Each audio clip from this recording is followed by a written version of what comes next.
Oi, pessoal, tudo bem? Professora Kátia Zanvettor para a aula de projetos especiais em jornalismo. Então, como eu tinha prometido para vocês, eu vou falar um pouco das metodologias ativas, tá? E é mais para contextualizar mesmo. As metodologias ativas faz interface com as práticas de educomunicação. Então, em geral, quando a gente trabalha com educomunicação, a gente já trabalha com metodologias ativas. A própria educomunicação pode ser vista como uma metodologia ativa, tá? Mas é mais para a gente contextualizar e entender um pouco esse conceito e fixar aquilo que a gente já discutiu, tá bom? Então vamos nessa. As metodologias ativas, o que elas são então? O objetivo principal das metodologias ativas é fazer o aluno protagonista do saber, né? As metodologias ativas vêm de uma percepção pedagógica, como vocês viram, né, nas pesquisas que vocês fizeram, o desenvolvimento do pensamento pedagógico mais contemporâneo, ele descarta essa ideia de que você vai conseguir fazer com que o sujeito aprenda apenas absorvendo conhecimento, apenas ouvindo, apenas recebendo informação por meio do professor, né? Então, esse entendimento de que é preciso o aluno experimentar o saber faz com que a gente coloque o aluno como protagonista desse saber, tá? Tá no cerne da metodologia ativa também a perspectiva de autonomia dos sujeitos de educação, né? Ou seja, quanto mais a gente dá autonomia para que os sujeitos que estão no processo de ensino-aprendizagem experimentem novas práticas e novas formas de aprender e entendam quais são essas novas formas de aprender, mais a gente consegue fazer com que a aprendizagem seja positiva. Também, dentro das metodologias ativas, se entende o professor muito mais como parceiro do processo de conhecimento do que um transmissor do saber, né? Como a gente tinha uma figura do professor, aquele sujeito que detém o saber e vai transmitir para o sujeito aluno aquele saber. Isso não é mais possível dentro das metodologias ativas. O professor ele trabalha mais como um mediador, ajudando o aluno a ter insights e a construir o seu próprio saber. Outra coisa importante das metodologias ativas é essa perspectiva em que, como a gente vive num mundo muito dinâmico, muito mutável, né? Agora mais que nunca, né? Tudo está mudando. A gente precisa preparar o aluno para aprender a aprender, porque ele vai fazer isso para o resto da vida dele. Ele vai ter que se adaptar a novas linguagens, ele vai ter que se adaptar a novas tecnologias, e isso vai acontecer durante o período que ele está na escola ou na universidade e também durante toda a vida adulta desse sujeito.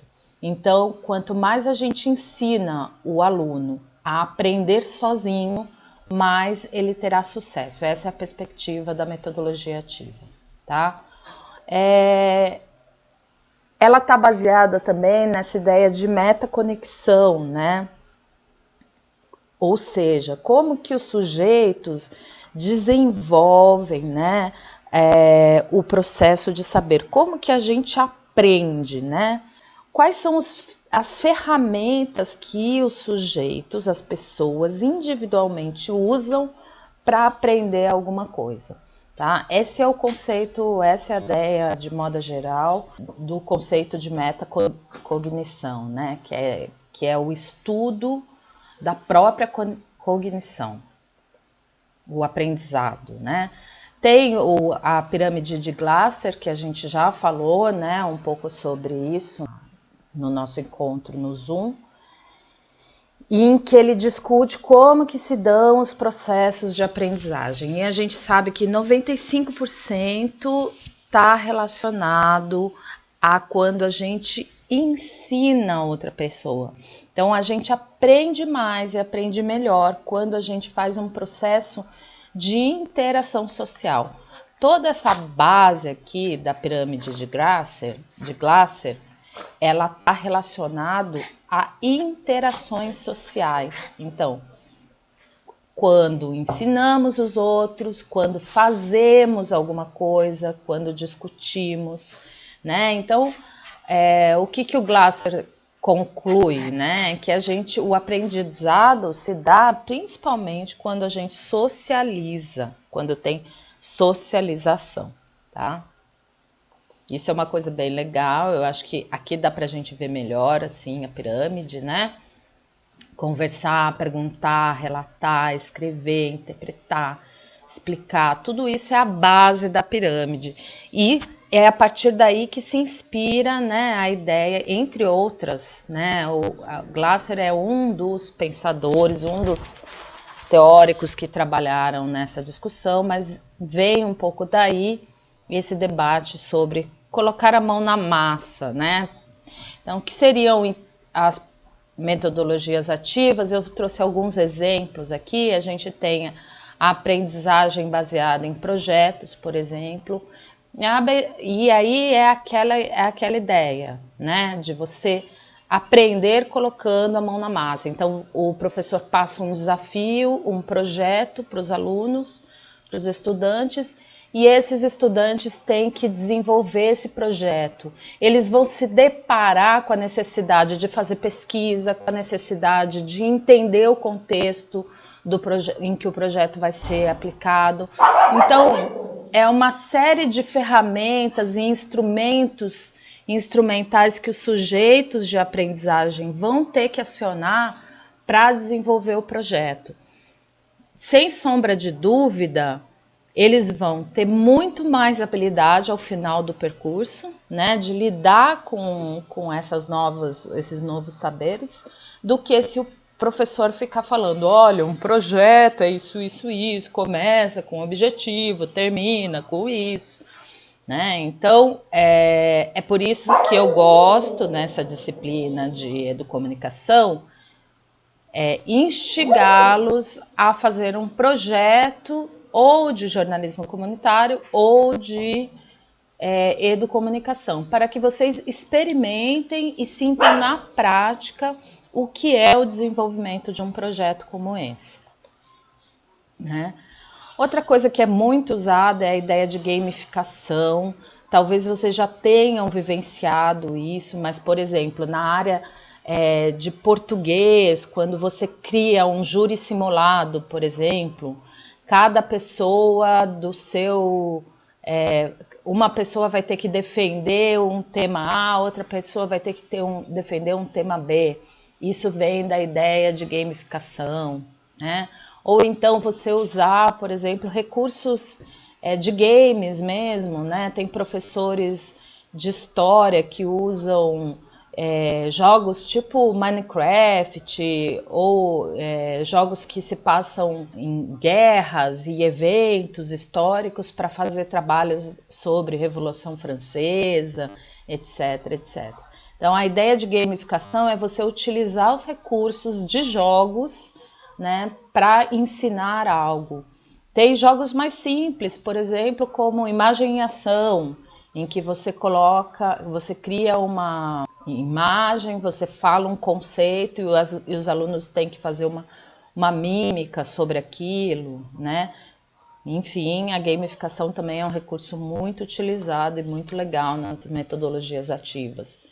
A sala de aula invertida também é algo que tem muita relação com a EAD, né? A EAD usa muito esse recurso, mas ela não necessariamente precisa ser usada só com EAD, né? Você tem, por exemplo, quando você pede para um aluno ler um texto antes de falar sobre esse texto, é um processo de sala de aula invertida, que você está pressupondo que primeiro o aluno vai ter acesso aos conceitos, vai fazer esse exercício cognitivo da leitura, para depois em sala de aula você puxar alguns conceitos, certo?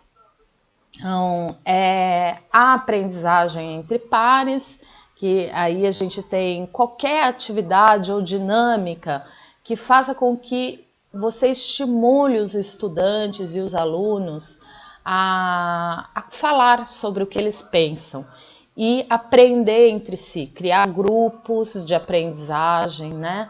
Então, os estudos mostram que quando os alunos estão juntos fazendo alguma coisa, eles aprendem mais e melhor do que se eles fizerem uma atividade de forma isolada. Então, por exemplo, aquelas atividades de ouro de café que a gente fez no começo da disciplina, ou atividades de desenvolvimento de projetos em grupo, tudo isso é considerado aprendizagem entre pares. Tá certo? Eu trouxe só algumas. Se você colocar lá no Google metodologias ativas, você vai ver que tem zilhões de opções. Eu considero essas as mais significativas, né? Eu acho que vocês podem buscar outras referências, mas é importante vocês pensarem assim que a ideia de pensar nas metodologias ativas é mais para pensar que quando você vai fazer um projeto de educomunicação, você tem que considerar esse tipo de metodologia na hora de aplicar projetos. Então imagina que você vai propor para o grupo, né, para um grupo para fazer um jornal mural, né? Então, primeiro, em vez de vocês chegarem lá e falar, olha, jornal mural é isso, aquilo outro, vocês fazem um processo de sala de aula invertida e falam, pessoal, que tal a gente pesquisar o que é um jornal mural? E na semana que vem a gente se encontra e vocês me dizem o que é um jornal mural, tá? Então esse tipo de coisa pode acontecer quando vocês estão aplicando um projeto, por exemplo, em company, né? Numa empresa, quando vocês querem fazer uma ação com a comunidade. Vocês imaginam, vocês são assessores de imprensa de uma grande empresa e essa grande empresa tem uma relação com a comunidade. Vocês podem propor ações com a comunidade que envolvam metodologias ativas, tá? Então, eu acho que as metodologias ativas é um recurso que não se limita à relação professor-aluno, né? É um recurso que a gente pode usar quando a gente desenvolver projetos e ações de comunicação, e é mais para isso que eu fiz essa aula, para vocês pensarem um pouco sobre isso e pensarem um pouco fora da casinha quando vocês forem fazer ações de comunicação para grupos grandes, para comunidades, vocês pensarem nessa possibilidade de usar recursos de metodologias ativas. Tá certo? Então é isso, muito obrigada por assistir, a gente se encontra mais tarde. Até logo.